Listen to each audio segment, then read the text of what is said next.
the stillness of Blackwood Creek. They say money is the root of all evil, but in the quiet, forgotten corners of the world, money isn't just a medium of exchange. It's a tether, a silken, invisible thread binding a desperate young woman to a man who saw her not as a human being, but as a clinical possession. Welcome to Echoes of Crime. Today, we travel back to a case from July 2016, a story that began in the heavy humidity of a rural summer, where secrets stay buried in the mud until the water decides to give them back. July 27th, 2016, 3 p.m. The irrigation canal near Blackwood was a place of absolute silence, the kind of silence that feels heavy pressing against your eardrums. The only sounds were the rhythmic, mechanical buzzing of cicadas and the slow, murky lapping of water against the reeds. Old Man Miller had walked this path for 40 years. He knew every bend in the creek, every rotting log. He was looking for his usual fishing spot, a shaded bank where the catfish hide from the afternoon heat. But as he pushed through a thicket of overgrown brush, the air changed. It wasn't just the smell of decay, it was something sharper, metallic, a cloying, sickly sweetness that cut through the swamp air. It was the scent of a secret reaching the end of its shelf life. Then he saw it. Wedged between two logs and a cluster of tangled weeds was a flash of vibrant, synthetic blue. A suitcase, large, brand new. The plastic casing caught the stray beams of sunlight, looking entirely too clean, too modern, for a swamp that had been untouched for decades. Miller hesitated. His instincts told him to turn back, but curiosity is a heavy burden. He stepped into the ankle-deep mud, the water chilling his skin. As he reached out a trembling hand, he noticed the details. Heavy-duty silver duct tape was wrapped multiple times around the seams. Black electrical wires were tied in complex knots around the handles, as if someone was terrified that whatever was inside might try to claw its way out.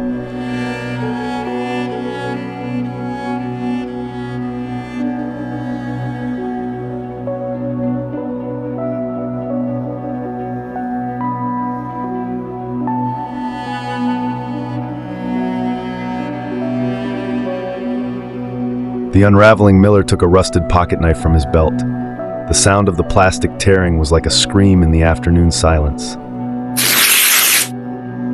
When the final latch clicked open, the suitcase didn't just open, it exhaled. A concentrated cloud of that cloying metallic stench hit Miller like a physical blow. He staggered back, nearly losing his footing in the dark water. Inside, folded in a nightmare of geometry, was a human being. It was a young woman. She was curled into a tight fetal position, her spine curved at an impossible angle to fit the rigid confines of the blue plastic. Her mouth was a silver mask of duct tape. Her wrists and ankles were bound so tightly with black wire that the skin had turned a deep, bruised purple. But it was her eyes that haunted Miller the most. They were wide open, glassy, reflecting the canopy of trees above, but seeing nothing.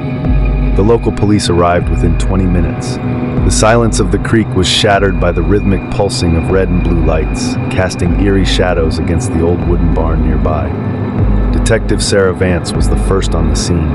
She had seen bodies before, but this was different. This wasn't a crime of passion. This was a crime of cold, calculated logistics. "Look at her nails," Vance whispered to her partner. Despite the mud, despite the water, the victim's fingernails were a defiant, brilliant shade of crimson. It was a small detail, a flash of personality from a woman who had been stripped of everything else. She wasn't just a body in a box. She was someone who had spent time in front of a mirror that morning, someone who cared about her image, someone who had no idea it would be her last act of self-care. As the forensic team carefully lifted the suitcase, they realized something chilling. There was no sign of a struggle nearby. No dragged grass, no footprints. This suitcase hadn't been carried here.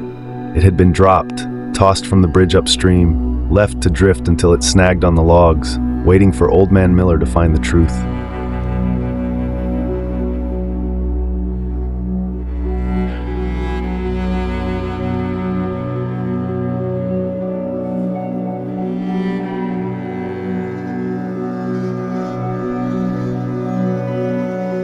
The paper trail.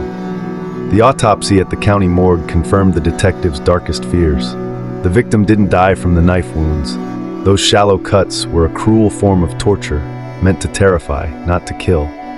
The cause of death was asphyxiation. Someone had looked into her eyes and squeezed the breath out of her until the light faded.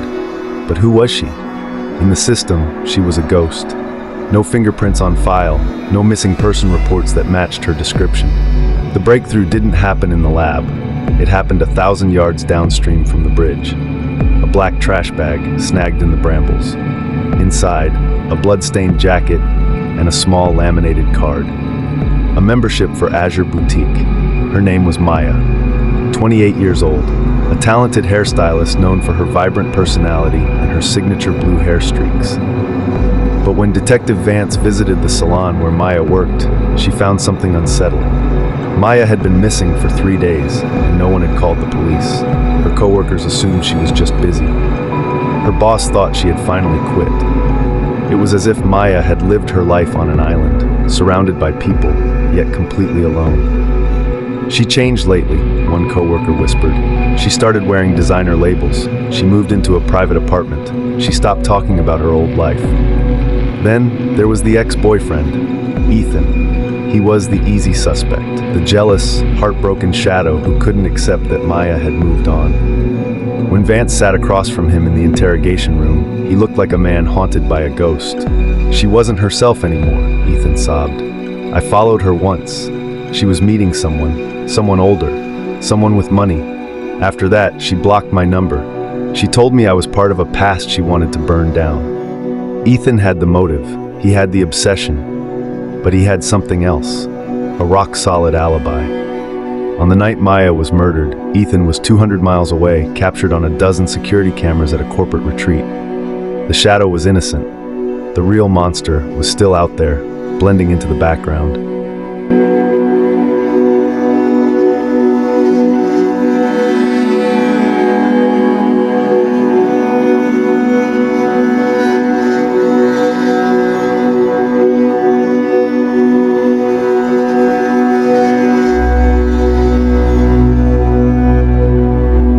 Blue glow of truth.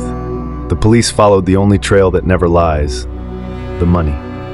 Maya's bank records revealed a monthly deposit of exactly $500, transferred like clockwork from an account owned by Arthur. Arthur was 48, a quiet, unassuming man who ran a small appliance repair shop in the heart of town. To the neighbors, he was a pillar of the community, the kind of man who fixed your toaster for free and never raised his voice. But when Detective Vance stepped into Arthur's shop, the air felt different. It was the smell, bleach, heavy industrial-strength bleach, masking the faint underlying scent of copper. Arthur was calm, too calm. He admitted to knowing Maya.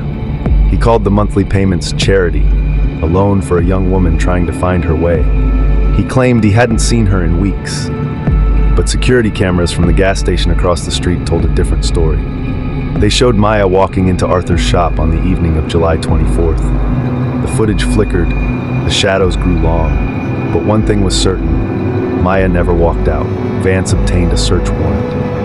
That night, the forensics team moved in. They turned off the lights in the back storage room, a cramped space filled with broken washing machines and rusted parts. Then they sprayed the luminol. In the darkness, the room erupted in a ghostly, neon blue glow. It was everywhere, on the concrete floor, spattered against the baseboards, streaked across the workbench, a map of a violent struggle written in the chemistry of blood. Arthur's charity had a price. Maya had been his secret, his possession. And when she tried to reclaim her life, when she tried to break the tether and leave for good, Arthur decided that if he couldn't own her, no one would.